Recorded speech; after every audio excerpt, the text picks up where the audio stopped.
So it was a couple years ago when I was in college and I was sitting in my second Excel spreadsheet class and I'm sitting there thinking to myself, I am never going to fucking use this in my entire life. And I look back at it now and I'm like, oh my God, I was so wrong. And when I'm talking about spreadsheets, that can only mean one thing. What's going on, guys? Giles from Fitment Industries, and we are back today with another What Wheels Fits. Today we're gonna be talking about the Hyundai Genesis Coupe, and we're gonna do both generations. And of course, before we just jump right into it, I gotta give you guys that disclaimer that what I'm about to say, the fitment ranges that I'm about to tell you, are at the very minimum have to have your fenders rolled or at least pulled. Some cases probably not, but just know that for a lot of these, the guys are running rolled fenders and pulled fenders or even removed fender liners. Anything, they have to modify their fenders. Just know that that probably might be the case for you. So let's just dive right into it with the typical fitment range for the first and second generation Hyundai Genesis Coupe. So you're looking at diameters of 17 to 22 inch diameters, widths from 7 to 8.5, and offsets from plus 32 to plus 45. Now again, those are the recommended fitment ranges, but just get the out of here. That's not what we're about.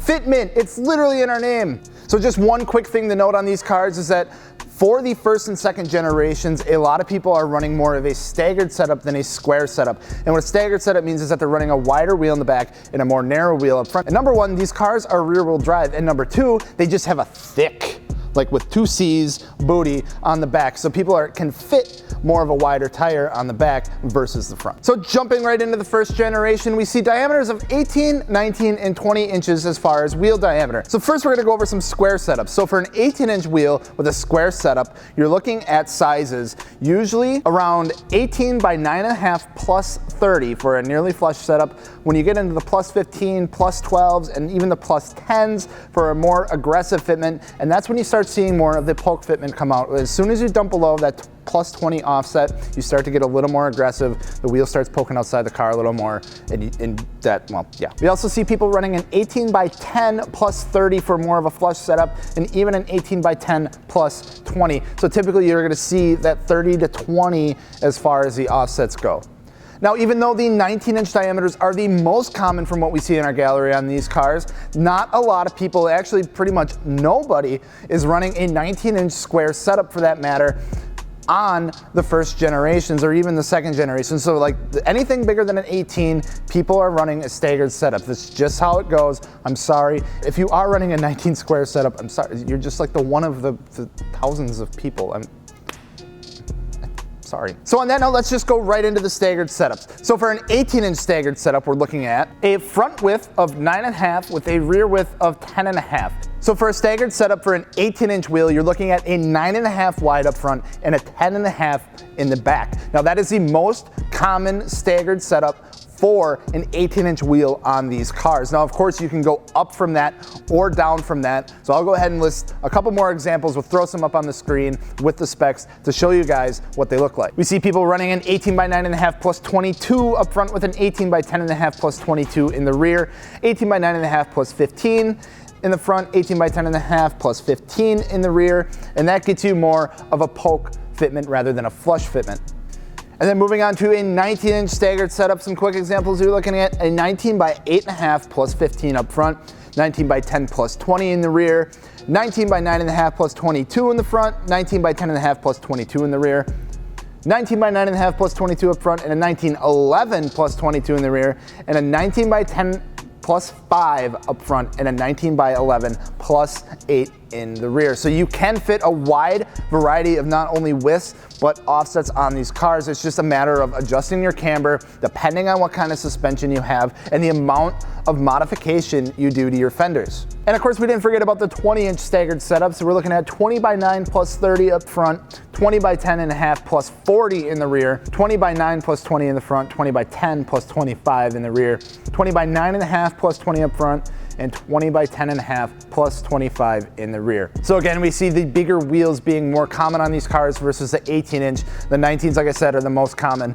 You even see more 20 inches than you see 18 inches. It's just because they fit good on those cars. If you're looking for more of like a stance setup versus like a track setup, you're gonna be going with more of a 19 or 20 inch wheels on these cars. So moving on to the second generation of the Genesis Coupe, we see the 18-inch wheel just get the, like we did with their regular Fitment, we just get the f out of here. Just, the 18s, they're gone. It's 19s and 20s now. We're playing big boy games. So in this generation, we see that square setup is basically even more non-existent than it was in the first generations. Everybody is running a staggered setup on these wheels. Because like I said, with the first generation, with the 18-inch, we saw more people running square setups. But with the 19s and 20s, we didn't see that. It was all staggered. So that makes sense if we got rid of the 18 inches for the second generations, that we're only gonna see mostly staggered setups. Now, as far as sizes and offsets go, they've mostly stayed the same in the front, but the rears have widened out just a little bit because the body styling has changed on these cars a little bit from the first to second generation. People have decided to go a little more aggressive with it, and it just fills up that wheel well a little more than the first generation. So if you're looking at running some 19s on this generation car, you're looking at 19 by 9.5 plus 22 up front, 19 by 10.5 plus 22 in the rear. We have other examples of a 9.5 plus 20 up front, 10.5 plus 20 in the rear, 9.5 plus 22 in the front, 11 plus 25 in the rear. If you want to rock some 20s on there, you're looking at 20 by 9 plus 25 in the front, 10.5 plus 20 in the rear, 9 plus 18 in the front, 10 by 11 plus 20 in the rear. The list goes on and on and on. And as far as suspension setups go, you're looking at, like, a lot of people are running iBox springs, tine lowering springs, or Tane lowering springs, Tane coilovers, BC Racing coilovers, which we now have on the website, by the way, fitmentindustries.com, go ahead and check it out. So something that's worth mention on these cars is that with, like, you know, like most cars, like your Subarus or your Evos or like your DSMs, like there's like a specific wheel that people go with, like your RPF 1s versus like your XXR 527s for your second gen DSMs. Like, why? There's other wheels that fit those cars, guys. The Genesis Coupe has like a plethora of different wheels that people run on, and people get really creative with the wheels that they put on these things. So of course you have your RPF ones, but you have everything from those to your Weds, to your Varstoans. You even have Adhan DSO2s showing up on a lot of these. Rohana, Fordstar, Velgens, to get those bigger sizes for these cars. It's just, there's so many options out there. Just be mindful when you are picking out a set of wheels for your car, if you do have a Genesis Coupe, that if you have like an R-Spec or an Ultimate Edition that come with the Brembo brakes, to make sure that the wheels that you're getting are designed for a big brake clearance. You want to make sure that the spokes of your wheel aren't smashing in to your brake caliper, because you buy wheels and then you're really excited for your wheels, and then they show up and then you go to put them on your car and your heart is broken because they don't fit on your car. Ask me how I know. So for the most part, a 19 by 9.5 in the front and a 19 by 10 or a 10.5 with a 25 to 20 offset is gonna be like the setup that almost everybody goes with. Like, that's your happy medium. Of course you have people running like 19 by 11 like with a 0 offset on these cars, but those are people like running with like the air suspension and some pretty crazy camber. Like, you can fit those on these cars. Just know that there's a lot more extensive modifications that goes into that.